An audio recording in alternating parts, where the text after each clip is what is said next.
Olá pessoal, agora vamos realizar aquilo que o problema nos pede. Então, no item A, ele pede para que a gente determine o trabalho por unidade de massa realizada no compressor. Lembrando que o compressor está na passagem do estado 1 para o estado 2, que nós já temos aqui dimensionado na nossa tabela, ok?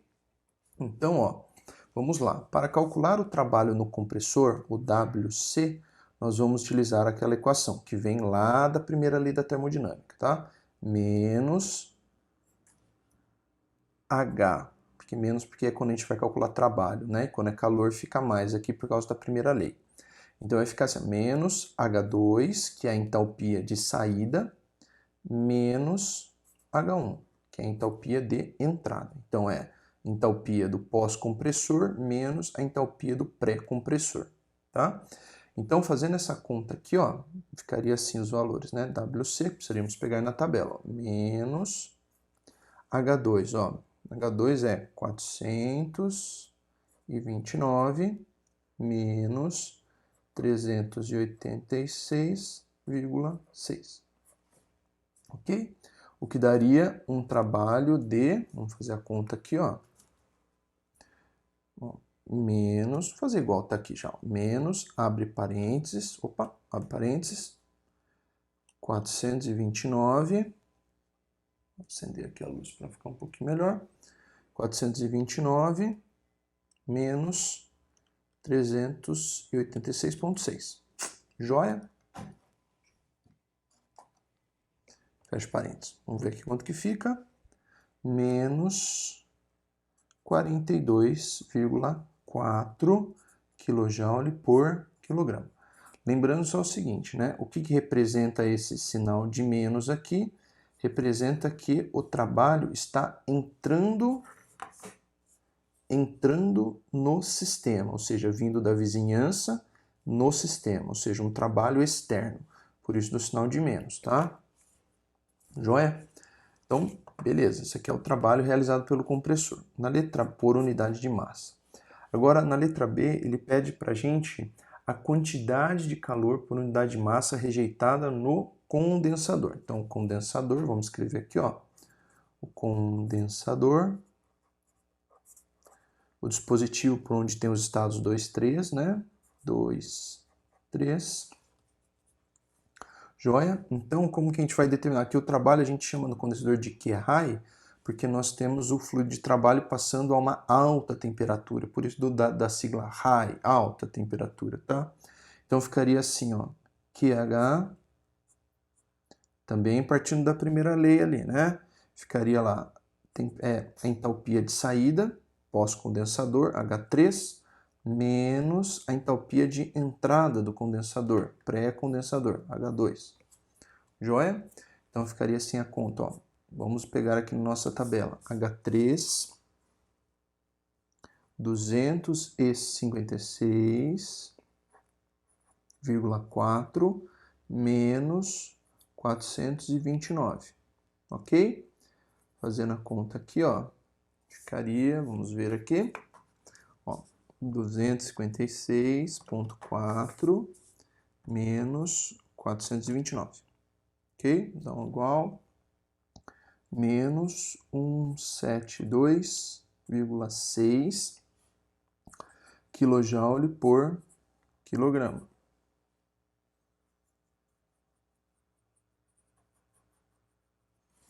Legal? Ok? Agora, o próximo que ele pede, então aqui, só para a gente concluir aqui, calculamos a quantidade de calor trocada por unidade de massa de fluido, tá? Pelo condensador, tá? Agora a letra C. A letra C para a gente, ele pede para a gente a quantidade de calor por unidade de massa recebida, pelo evaporador, tá? Então, recebida aqui pelo evaporador. Por que nós chamamos de quilô aqui?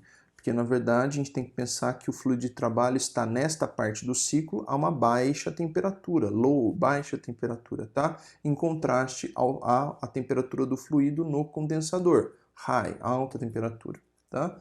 Então, aqui estamos passando pelo evaporador. Tá? E aí aqui ficaria o 4, 1. Correto? Joia? Então ficaria assim, ó. Quilou igual a H1, que é a saída, tá? Menos a entrada. Então, H1 é o pós-evaporador e o H4 é o pré-evaporador. Então, H4. Joia? E aí, então, seja, quilou vai ser igual, ó. Vamos lá colocar os valores. H1, 386,6 menos H4, 256,4. Então, fazendo a continha aqui, ó, vamos ver, 386,6 menos 256,4. Daria, então, 130,2 kJ por quilograma, ok? Agora, nota o seguinte, ó, vamos só comparar esses dois valores aqui, ó, tá? Comparando esses dois valores. Observe o seguinte, primeira coisa que a gente pode ver.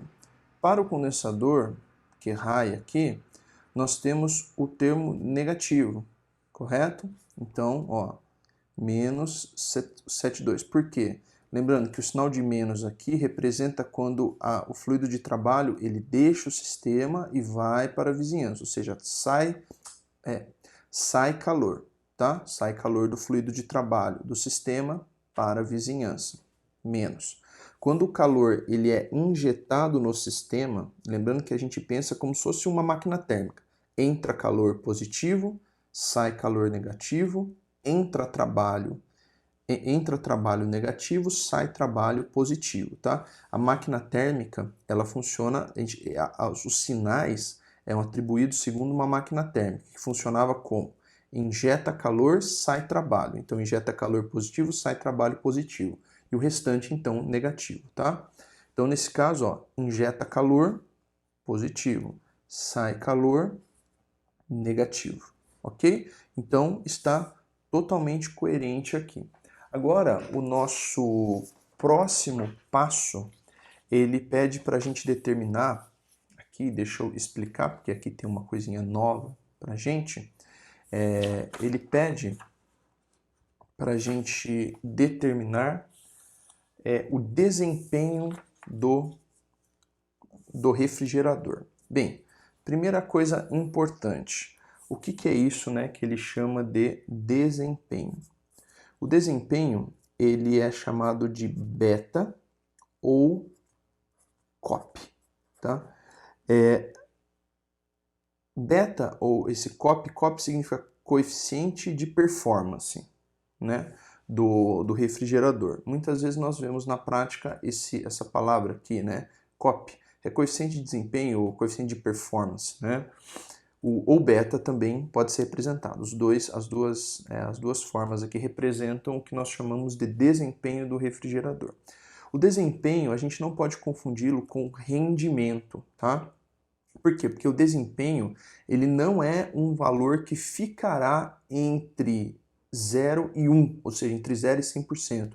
O desempenho, ele é um termo que quanto maior, melhor para o refrigerador, ok? O desempenho é basicamente, aqui vou usar pela letra beta, tá?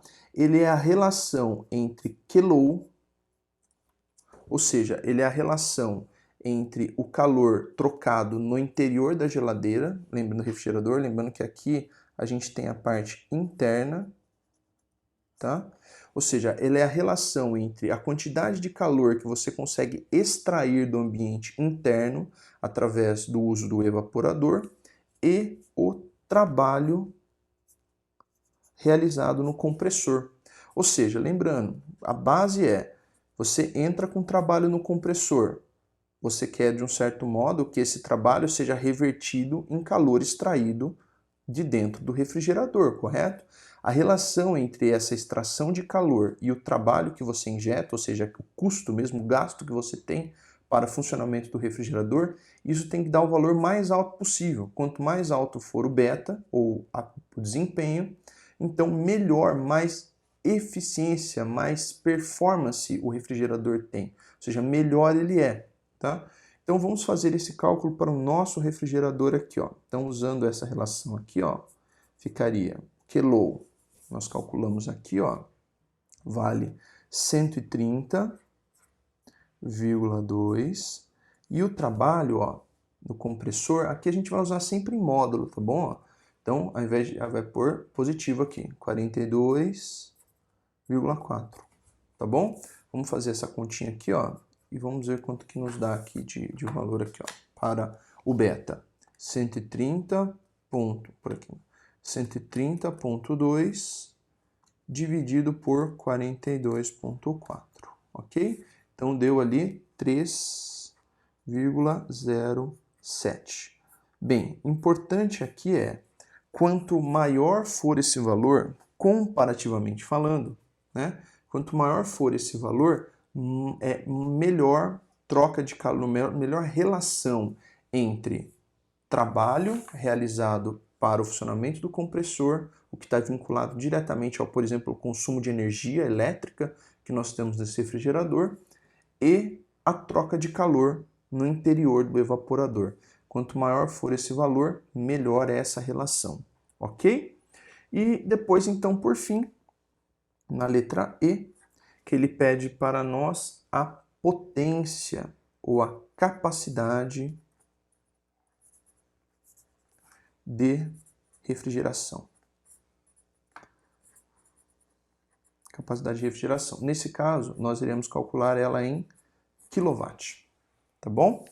Bem, o que seria a capacidade de refrigeração? A capacidade de refrigeração está diretamente relacionado a esse termo aqui, ó, ao calor por unidade de massa extraído do evaporador. Só que nesse caso, a gente calcula isso em quilowatt, tá?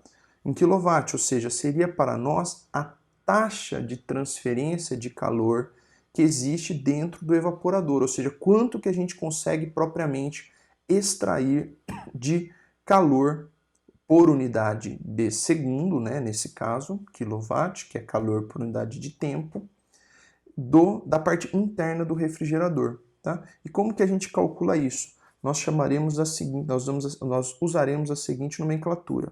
QL ponto, toda vez que a gente colocar um pontinho em cima, é porque nós temos uma taxa em função do tempo, então, tá? Então aqui seria calor por unidade de tempo. Aí você fala assim, mas como que você relaciona isso com o calor por unidade de massa, que é o quilo que nós temos aqui? Nós relacionamos isso por meio da vazão mássica, tá? Que é um termo exatamente de vazão mássica, é a massa por unidade de tempo. Basicamente, a capacidade de refrigeração ou a taxa de transferência de calor em quilowatt é M ponto, ou seja, vazão mássica, multiplicado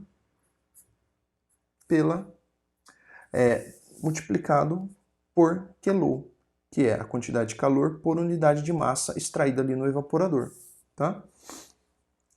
Então vamos só fazer a conta aqui, depois queria mostrar rapidinho sobre uma pequena análise dimensional aqui para ver que nós estamos totalmente coerentes aqui. Então vamos lá, ó. M ponto 0,03 quilogramas, e aqui eu vou anotar com as unidades, tá? Para ficar mais fácil. Aí a gente já faz a análise dimensional aqui. Vezes a quantidade de calor por unidade de massa trocada no evaporador, quilo, 130,2 kJ por quilograma, correto? Ó.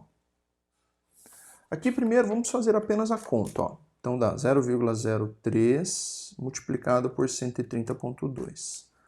Isso daqui, ó, daria para nós 3,906, tá? Agora só fazendo a análise dimensional aqui, ó. Primeiro, nós temos aqui quilograma e quilograma, então vamos cancelar. Sobra pra gente, ó, esta unidade aqui e esta unidade aqui do primeiro termo, né? Ou seja, a unidade de Q ponto, né, aqui é kJ por segundo. Só que tem um detalhe, o que significa kJ por segundo? Exatamente a unidade quilowatt, que nada mais é do que energia por tempo. Então, kJ por segundo nada mais é para a gente do que a unidade quilowatt. Capacidade de refrigeração. 3,9 kW de capacidade de refrigeração nesse nosso modelo, nesse nosso caso. Ok? Então, gente, é isso. Espero que eu tenha ajudado e até a próxima.